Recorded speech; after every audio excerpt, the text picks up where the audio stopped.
The Moon. It's our nearest neighbor in space, and data we gather from its features can tell us a lot about the rest of our solar system.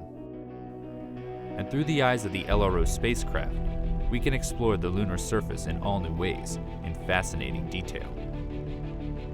Our tour begins on the western border, where the near side of the Moon meets the far side. The enormous feature is a lunar crater, and it's known as the Oriental Basin. Here, LRO's terrain map combines with surface gravity measurements from the Grail mission. This data reveals structure in the lunar crust beneath the surface, giving us a window into the geologic features of the Moon's interior. Our next location receives little direct sunlight and has some of the coldest recorded temperatures in the solar system, the South Pole. The highlighted spots signify potential water ice based on temperature readings from LRO's Diviner instrument and reflectance from its laser altimeter LOLA. LOLA also allows us to peer into the darkness of Shackleton Crater by bringing us this digital elevation model. It's 21 kilometers wide and 4 kilometers deep, but it pales in comparison to the largest known impact crater in the Earth-Moon system, the South Pole Aitken Basin.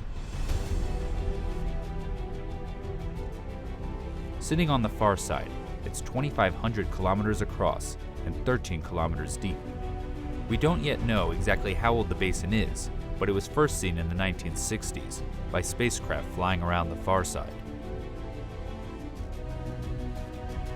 As much as we use LRO data to investigate areas we can't see from Earth, we also probe familiar territory on the lunar near side to bring back images with an all-new level of detail. This is Tycho Crater. It's around 100 million years old.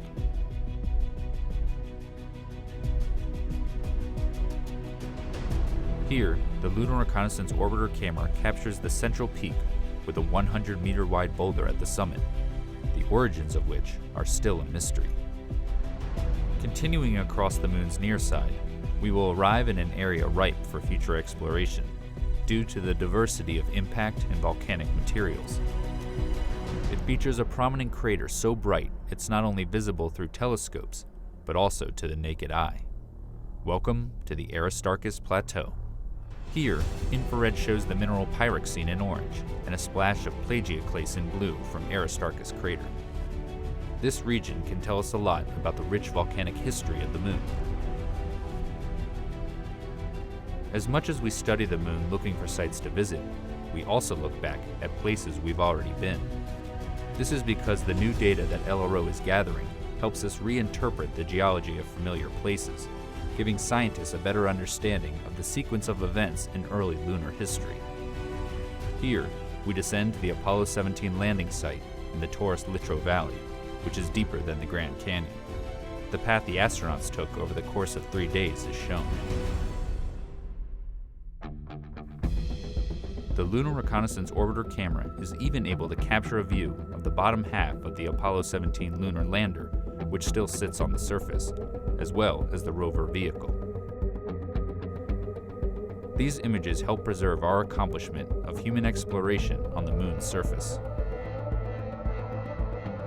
Moving onward, we make our way to our final destination. This location contains regions that exist in permanent shadow, as well as ones that bask in nearly perpetual light. It's the North Pole.